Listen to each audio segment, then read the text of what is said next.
আবার রিডিং করতেছি, তোমরা মনোযোগ সহকারে শুনো। কোন সংখ্যার কি, কোন সংখ্যার, তো কোন সংখ্যা মানে কি, এখানে কোনো সংখ্যা দেওয়া নাই। এখানে কোন সংখ্যা বলতে চলকের কথা বলতেছে। কিসের কথা বলতেছে? যে কোনো একটা চলক, যে কোনো একটা চলক। কোন সংখ্যার দ্বিগুণ, এই যে যে চলকটা ওই সংখ্যাটাকে দ্বিগুণ, দ্বিগুণ মানে কি, দুই গুণ, দ্বিগুণ মানে দুই গুণ, তার সাথে আবার 6 যোগ করতে হবে। যোগ করলে যোগফল 14 হবে। আচ্ছা, যোগফল হোক, বিয়োগফল হোক, গুণফল হোক, সেটা সমানের আগে বসে না সমানের পরে বসে? ফলগুলা সমানের পরে বসে। তাহলে চলো সমাধানটা আমি এখানে লিখে দিই, তাহলে তোমরা সহজে বুঝে যাবা। আমি লিখি নেই এখানে যে সমাধান, যেহেতু কোন সংখ্যার কথা বলছে, তো কোন সংখ্যা, তো চলক, আমি কি বললাম, কোন সংখ্যা বলতে চলক। তার চলক কয়টা? 26টা চলক। কয়টা চলক? অর্থাৎ ছোট হাতের এ থেকে জেড পর্যন্ত প্রত্যেকটাই একটা করে চলক। কোন চলক তোমাদের পছন্দ, এক্স নাকি ওয়াই? এক্স পছন্দ। তাহলে আমরা লিখব, ধরি, কি লিখবো আমরা? ধরি সংখ্যাটি। কি লিখবো আমরা? ধরি সংখ্যাটি। ধরি সংখ্যাটি সমান এক্স। ধরি সংখ্যাটি সমান, তাহলে আমরা কি ধরলাম? সংখ্যাটি এক্স। কারণ এখানে যেহেতু বলছে কোন সংখ্যা, আর কোন সংখ্যা বলতে আমি কি বুঝিয়েছি, যে চলক। চলক কয়টা? 26টা। তো 26টা তো আর ধরা যাবে না, যে কোনো একটা ধরতে হবে। এই জন্য আমি ধরলাম কি, এক্স। তুমি চাইলে এক্স এর পরিবর্তে ওয়াইও ধরতে পারতা, তুমি চাইলে এক্স এর পরিবর্তে এমও ধরতে পারতা, যে কোনো একটা চলক ধরে নিতে পারতা। এবার লিখবো আমরা প্রশ্ন মতে। কি লিখবো আবার আমরা এবার কি লিখবো? প্রশ্ন মতে। কেন প্রশ্ন মতে লিখবো? কারণ প্রশ্নতে কিছু কথা বলেছে, সেটার সাথে এখন মিলায় এলোই, ঠিক না? দেখো, কোন সংখ্যার দ্বিগুণ, তার মানে এই যে এক্স আছে, এক্স এর সাথে 2 গুণ করতে হবে। তা এক্স এর সাথে যদি আমরা 2 গুণ করি তাহলে কত হয়? 2x। তা এক্স এর সাথে আমরা 2 গুণ করলাম, তাহলে 2x। কি হলো? 2x। আবার বলছে তার সাথে, মানে এখানে দ্বিগুণের সাথে, এই 2 গুণের সাথে আবার কি বলছে? 6 যোগ। তাহলে দ্বিগুণের সাথে আমরা কি করব? যোগ 6।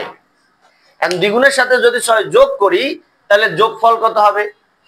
14। এখন যোগফল কি সমানের আগে বসে না সমানের পরে বসে? মনে করো 3 যোগ 4, এটা যদি আমরা যোগ করি তাহলে তো ফল লেখার জন্য সমান দিতে হয়। তাহলে যোগ করলে কত হবে? 7। তা এই দুটা যোগ করলে যোগ ফলটা কত হয়? 14। এই জন্য সমান দিয়া যোগফলটা 14 দিতে হবে, কারণ যোগফলটা তো সমানের পরেই বসে, ফল তো কখনো সমানের আগে বসে না। এই কারণে আমরা কি দিলাম? সমান 14। এখন এখানে বলছে সমীকরণ গঠন করো। তাহলে এখানে কি এখন একটা সমীকরণ গঠন করা হয়েছে? হ্যাঁ। তা এখন যখন সমীকরণ গঠন করা হয়েছে, তাহলে এখন সমাধান করা আমাদের জন্য সহজ। এখন বলো তো ভুল করছে কে? এই সমীকরণটাতে কে ভুল করছে? 6 ভুল করছে। কেন? কারণ সমানের ডান পাশে থাকে গাণিতিক ধ্রুবক। তাহলে যেটা ভুল করছে, তা সেটা সমানের ডান পাশে কোথায় যাবে? সামনে না পিছনে? পিছনে যাবে। তো পিছনে যাওয়ার পরে তার চিহ্ন কি হবে? পরিবর্তন হবে। যোগ থাকলে বিয়োগ, বিয়োগ থাকলে যোগ, গুণ থাকলে ভাগ, ভাগ থাকলে গুণ। তাহলে 6 এর সামনে যেহেতু প্লাস আছে, ওপাশে গিয়ে কি হবে? মাইনাস হবে। তাহলে আমরা লিখব বা 2x সমান 14 মাইনাস 6, বা 2x সমান 14 থেকে যদি আমরা 6 বাদ দিই তাহলে কত হয়? 8। এখন x এর সাথে আবার 2 কি আছে? গুণ আকারে আছে।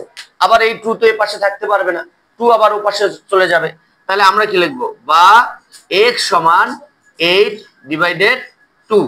সুতরাং x সমান 4। তাহলে লিখতে পারি, সুতরাং নির্ণয়ের সংখ্যাটি